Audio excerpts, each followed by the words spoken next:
In January of 1959, Pope John the 23rd announced the creation of the Second Vatican Council. The Catholic community was shocked, as there had not been a council in approximately 100 years.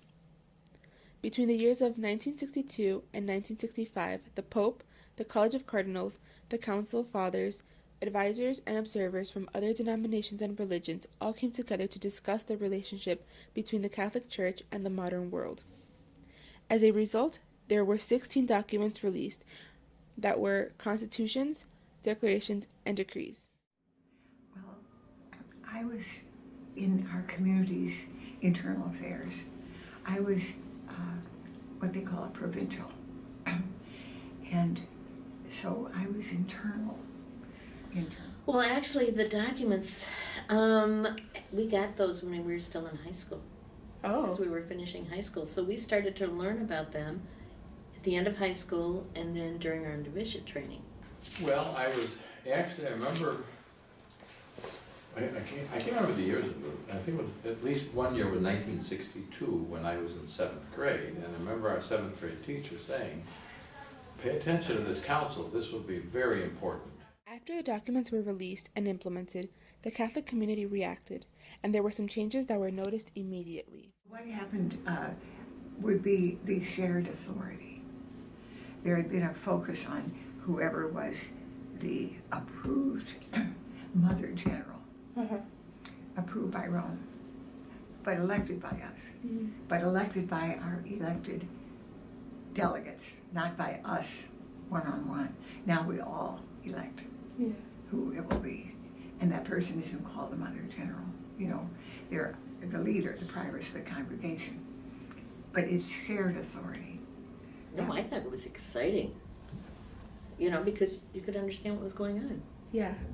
You know, I mean, you certainly we had all learned some basic Latin because of going to church regularly. You know, there's certain responses.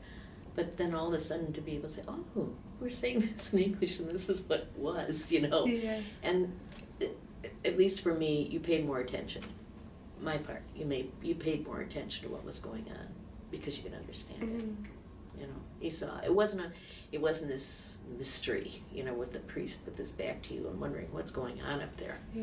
You know, so it for me it was very refreshing. These changes started to cause confusion in schools and places of religious education.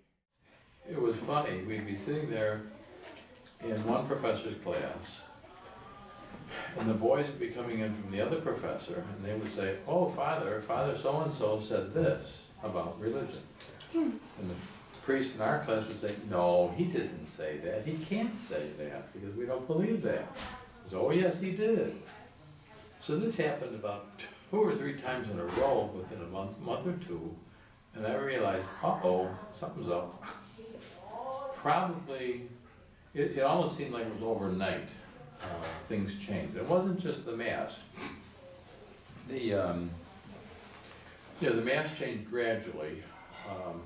Let's say in 1964, 65, attitudes were changing. Interpretations of things were changing. Things that we had always believed, devotions that we had always practiced, were either being reinterpreted or actually just thrown away.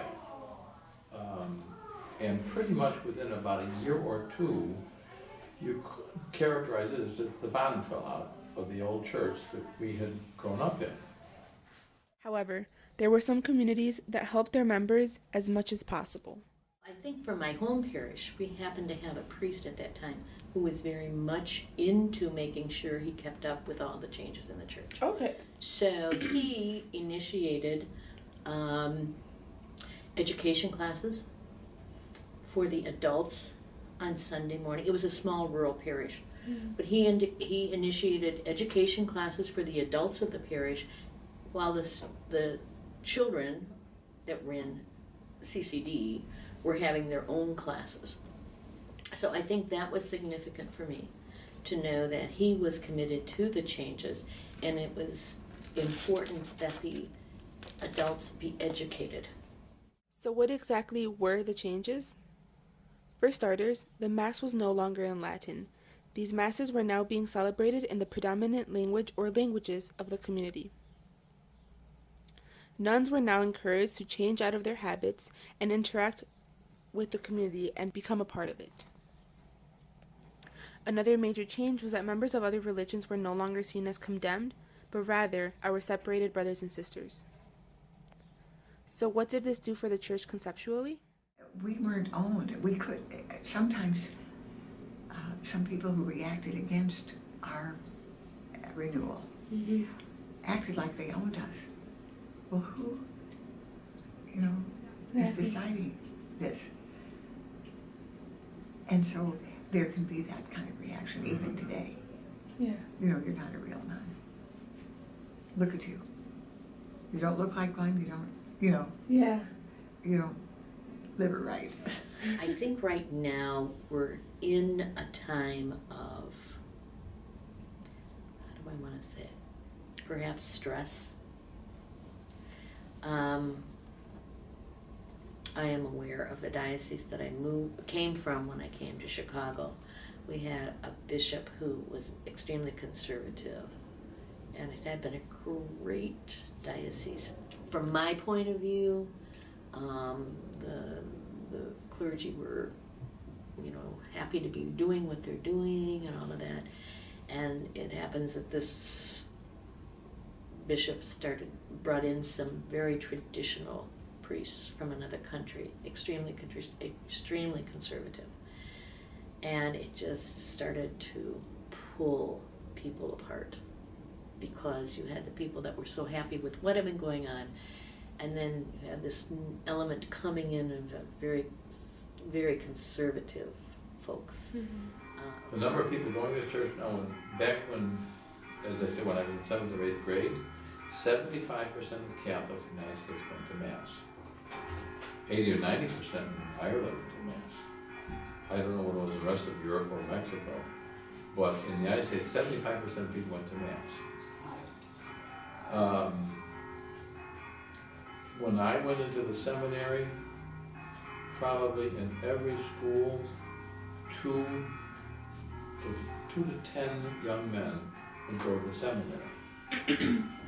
Now, we started out maybe with 600, we still ordained 35. We ordained 35 men, and 37 men in my class. Now vocations are way down. We ordain about 3, 4, 5 a year. Overall, Vatican II caused a lot of mixed feelings, and we see some of those effects today.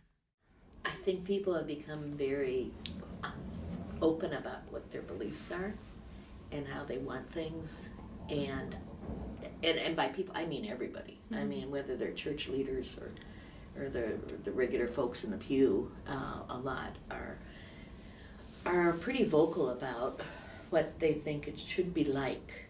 If Vatican II had never happened, I, as well as others like myself, would not have been able to get involved in the community like I had done, and served as an altar server for 11 years. As seen today, Vatican II opened the door for the progression of the Catholic Church in the modern era. There's room for all of us. The Holy Spirit breathes on all of us.